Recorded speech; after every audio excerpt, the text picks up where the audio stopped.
Iran, seat of the ancient Persian kingdoms, older than the pyramids, home of the 2,500-year reign of the line of the Shahs, and for the past 40 years, the land of the militant Islamic Republic.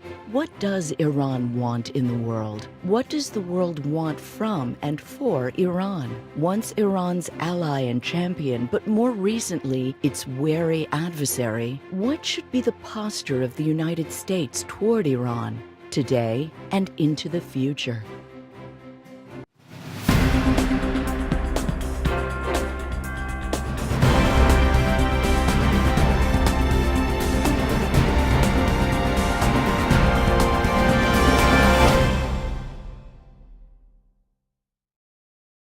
This episode of The Whole Truth was made possible by Amatec, CNX, UGI Amerigas, SEI, Buchanan Ingersoll Rooney, and by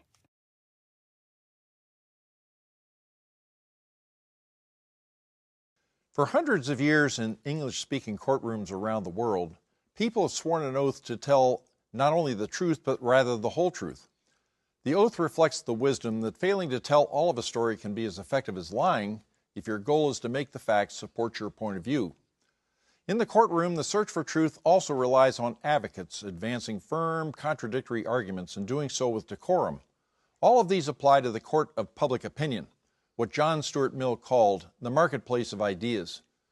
This series is a place in which the competing voices on the most important issues of our time are challenged and set into meaningful context so that viewers like you can decide for themselves the whole truth. On today's episode of The Whole Truth, we take up the nation of Iran and its place in the world. Iran is the world's oldest 39-year-old country. Old, indeed older than the pyramids, is the Persian civilization which underlies modern Iran and the self-conscious identity of its proud people. But contemporary Iran, the Islamic Republic of Iran, is a mere 39 years old, ushered in by the revolution led by the Ayatollah Khomeini against the last Shah. And the Islamic Republic is different, starkly different, than the prior regime of the Shah. Based upon and fueled by a doctrine, both theological and ideological, created by Khomeini and continued by successive supreme leaders, the Iranian revolutionary regime is seen by many as aspiring to geopolitical control of the entire Middle East, spiritual leadership over the entire Muslim world everywhere, seeking to resist the American dominance of the international system. Once under the Shah, the United States actively supported Iranian economic and military development and saw Iran as a close ally, virtually a proxy strategic force in the Middle East. Since the revolution, American presidents of both parties have seen Iran as perhaps the most destabilizing and threatening force in the Middle East. So what are the facts of life for Iranians today, and what are their hopes for the future? What are the true intentions of the Iranian regime? And what are the policy options available to the United States on the crucial foreign policy question of Iran? Joining us on this episode of The Whole Truth are Dr. Jim Walsh, Senior Research Associate at MIT's Security Studies Program, Dr. Annie Tracy Samuel, Assistant Professor in the Department of History at the University of Tennessee at Chattanooga, Dr. Suzanne Maloney, Deputy Director of the Foreign Policy Program at the Brookings Institution. Quite a topic today. I would say that Iran since 1979 has become as remote and as forbidding a country for Americans as China was in the 1950s and 1960s. Is the memory of the Shah's era. This is when America was there. This is when our heavy presence was there. What does the Shah's era mean in Iran? Is this secularization and corruption of the faith, or is it this some sort of totalitarian nightmare, or what is the residual impact of that era on Iran today? Well, you will occasionally get a cab driver in Tehran who will quietly tell you, as you drive past the Shah's old residence, that he was a supporter. But this is a minority view by far, right? So the Shah ran a police state. Yeah. He executed a lot of people. It was an unpleasant time. I think there are very few Iranians, whether they support the current revolution or not, would ever want to go back to the time of the Shah. Right. And I'll I just think actually intercede because I think it's important to note that during the recent protests that took place in Iran, there were a number of slogans that were expressing affection for the Shah. Really? And I don't mean to suggest that this is a sort of wellspring of support for a return of the monarchy.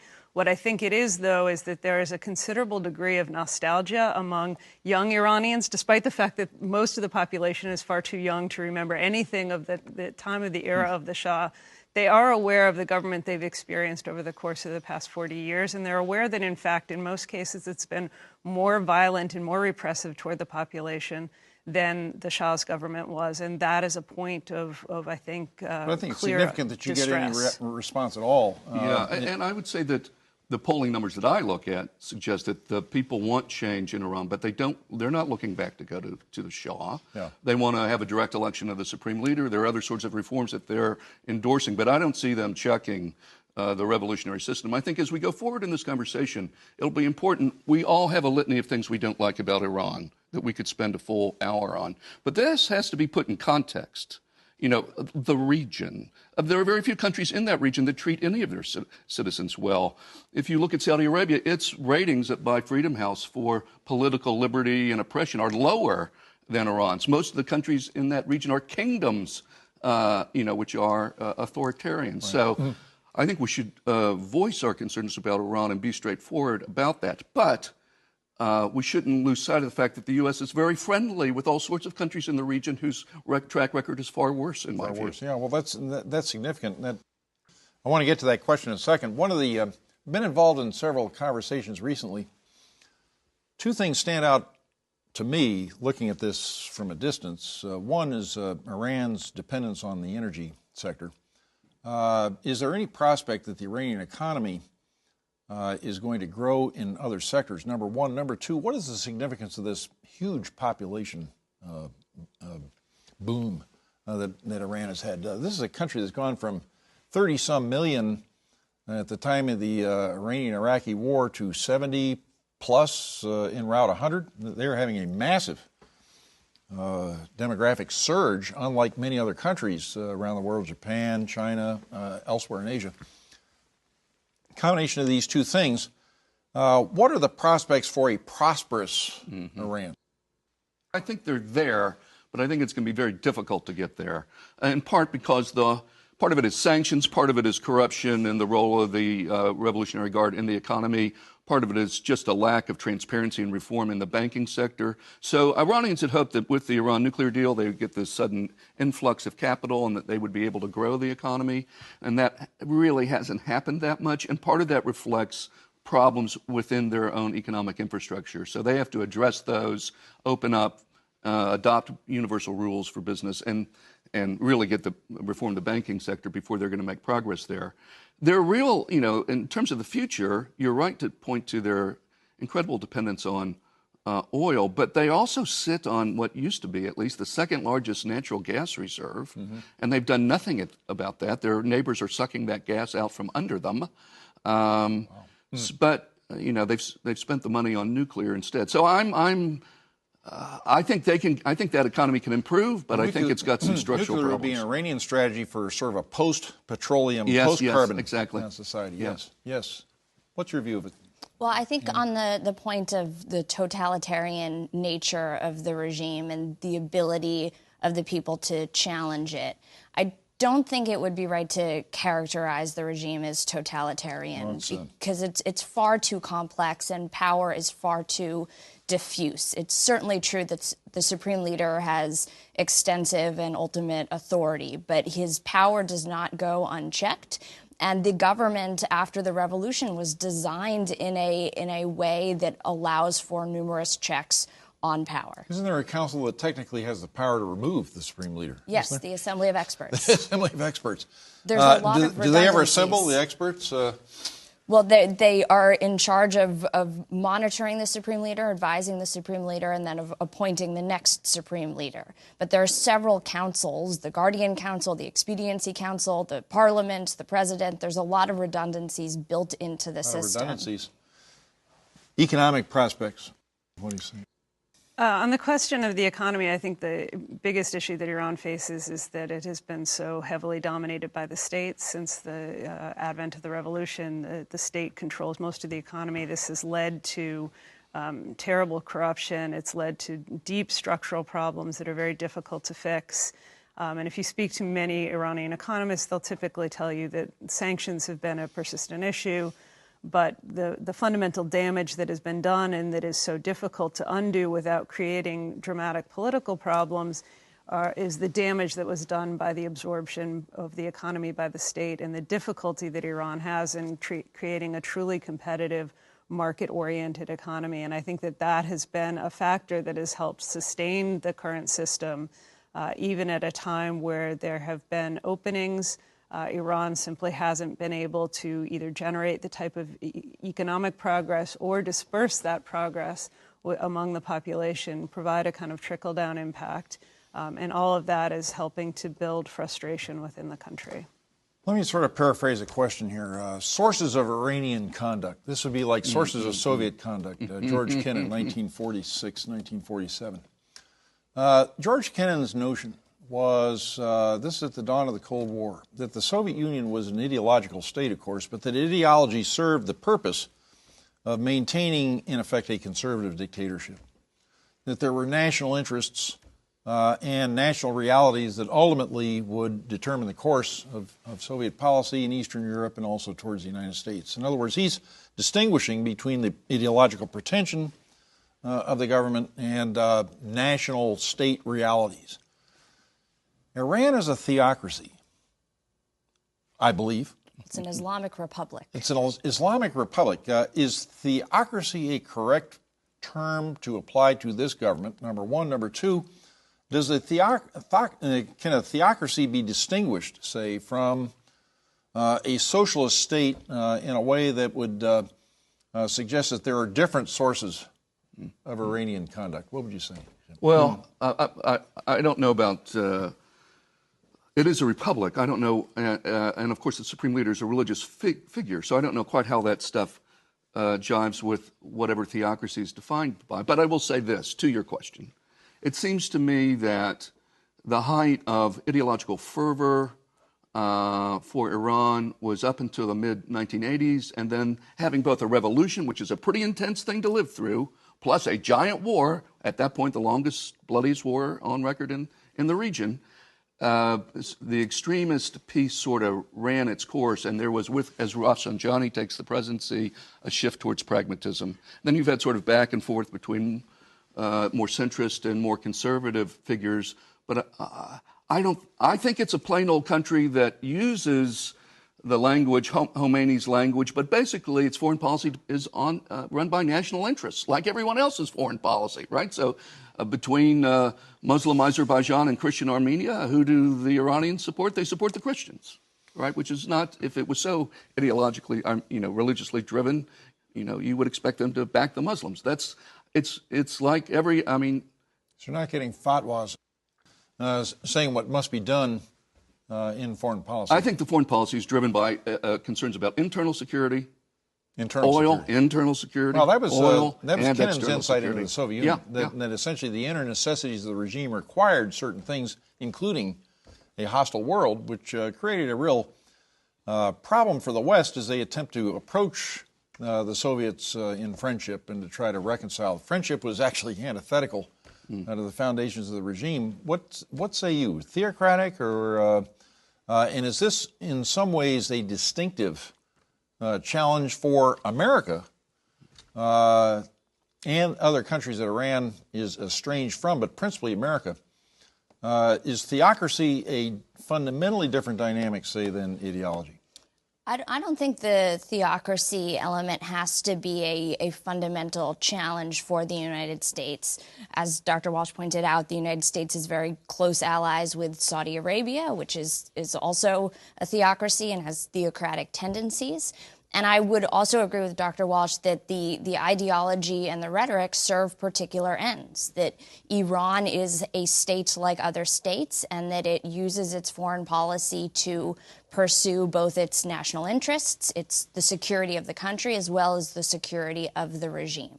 And that makes it something that we can understand and we can try to work with or around. Suzanne? I think ideology remains an important element of Iranian foreign policy. And if anyone can explain to me what the national interest Iran has in persistently threatening Israel and funding groups that inject violence into Israel, I haven't yet understood it. I don't know what the national interest that Iran has in sustaining an estrangement with the United States. I think that obviously ideology is not the sole determinant of Iranian foreign policy, but to try to understand how Iran's policy in Iraq, in Syria, its persistent efforts to promote subversion and terrorism across the region and around the world, including in this country, are explicable by national interests alone. I simply don't see it. It's a combination. It's a combination of threat, opportunity, and ideology remains an important element. And ideology, and as you take on national interest, that's exactly where I want to go, is how do the Iranians conceive of themselves? In other words, if you're going to measure national interest, you have to have a notion of what how Iranians see their nation. Iran, I've done some homework on this, and I see that Iran, or Persia, has been greatly depopulated, even in recent history. And yet, some of the earlier empires are some of the greatest empires ever. At one time, Iran, or the Persian Empire, was the most powerful empire in the world. Is there a sense of a sort of greater mission, a sort of universal calling that in one way or another would animate or influence perceptions of national interest? You know, it's really interesting that you asked that question. I once gave a talk at a big hall, and there were a lot of Iranian politicians in the audience, including Rafsanjani. And I sort of ad-libbed. Never ad-lib under that circumstance would be my advice. And because it suddenly occurred to me, because I've been hearing these speeches from the Iranians, and it sounded to me like, my gosh, they sound like Americans. They're talking about Iran has a special destiny in the world. We're an exceptional power. We are better than those around us, and God has given us, a special mission. Well, gosh, I hear lots of Americans say that too. And I got up and I said that in front of them. I said, well, you and the U.S. have a lot in common, which I thought was sort of funny. I was told they didn't think it was funny afterwards. But to your point, I think they think of themselves not only as a defender of the Shia faith and also a beacon of Islam, but I think they think of themselves as having. I think maybe that's I would say, universal characteristic, so to speak, of a country which fashions itself as really defined by an idea. Yeah. Americans define themselves by an idea, and so we think of ourselves as unique. Mm-hmm. With a sort of special mission. What would you say about that? Is there a notion of a greater Iran, or is there a greater calling here? I guess another way of putting it is, in any way, as they conceive of their self-interest, would they be expansionist? I don't think they would be expansionist, but I do think that they want to be recognized as a powerful country, certainly within the region, especially within the region of the Persian Gulf, and then going a bit wider in the Middle East. Iran has been quite consistently without allies, especially after the revolution. And that was clear to them in the Iran-Iraq War, when almost all of the Middle Eastern states sided with Iraq, supported Iraq, and Iran was left really to fend for itself. And that was an important lesson to Iranian policymakers, that it's not in their national interest, to answer that question as well, to be so isolated. Now, it's certainly true that the way they have tried to get out of the isolation has not always had the intended effects, that the ideology, the rhetoric, the violent means have not always had the effects that they have intended. But I do think that they are pursuing a place in their region. You're the one that raised this question of the apparent anomaly of Iranians pursuing projects well beyond their borders, which seem to have very little bearing on tangible interests, at least.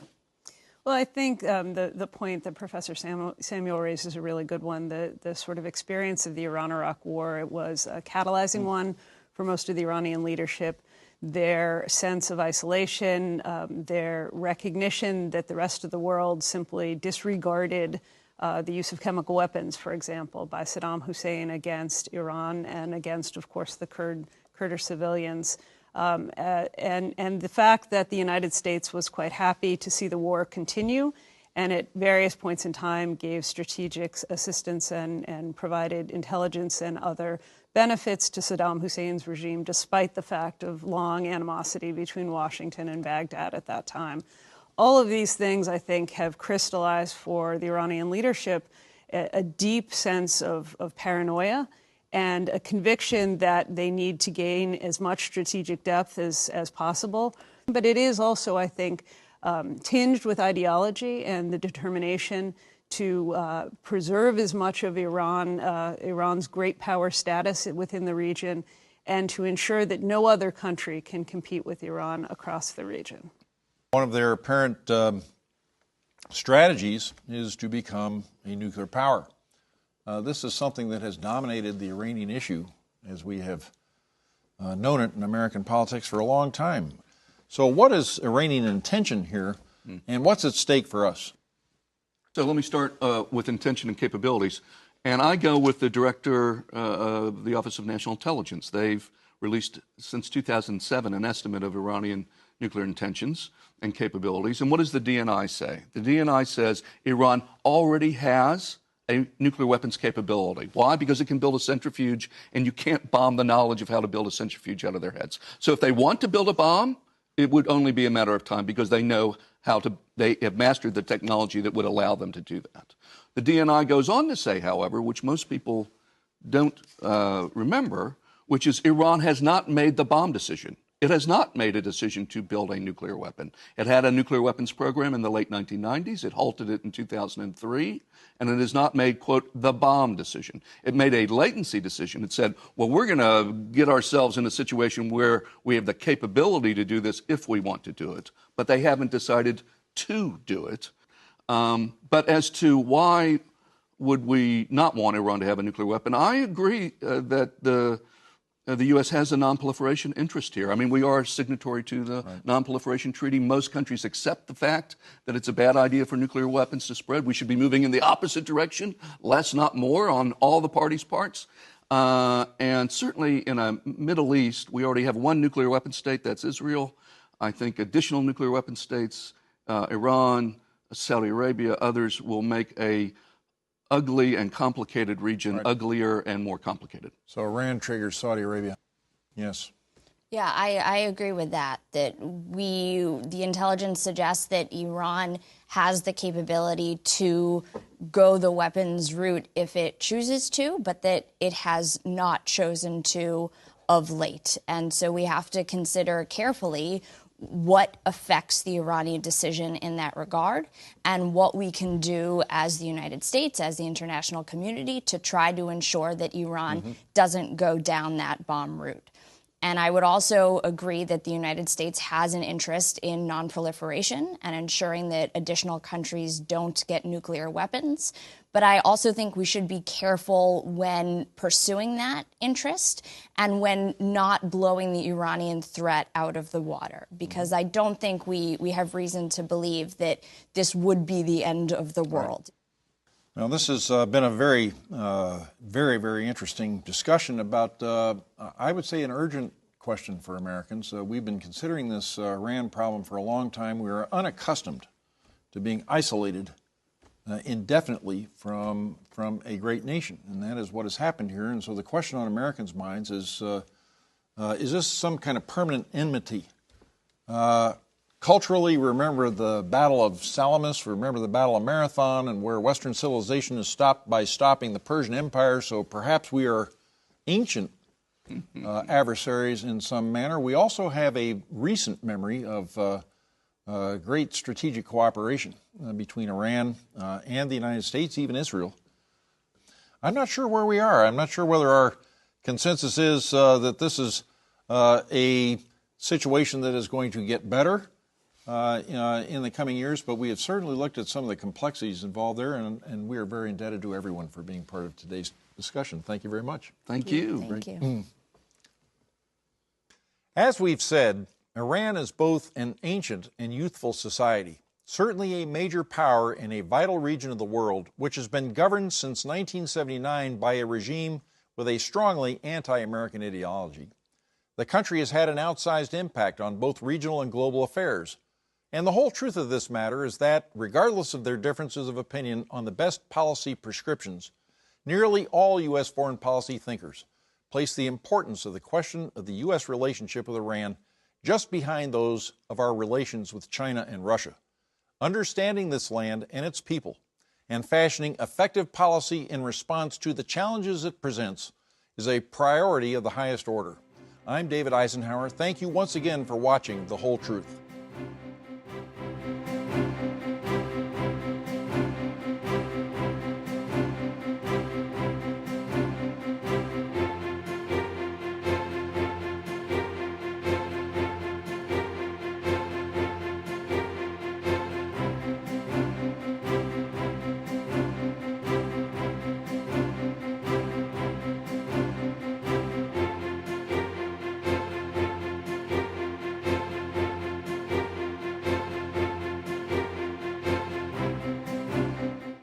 This episode of The Whole Truth was made possible by Amatec, CNX, UGI Amerigas, SEI, Buchanan Ingersoll Rooney, and by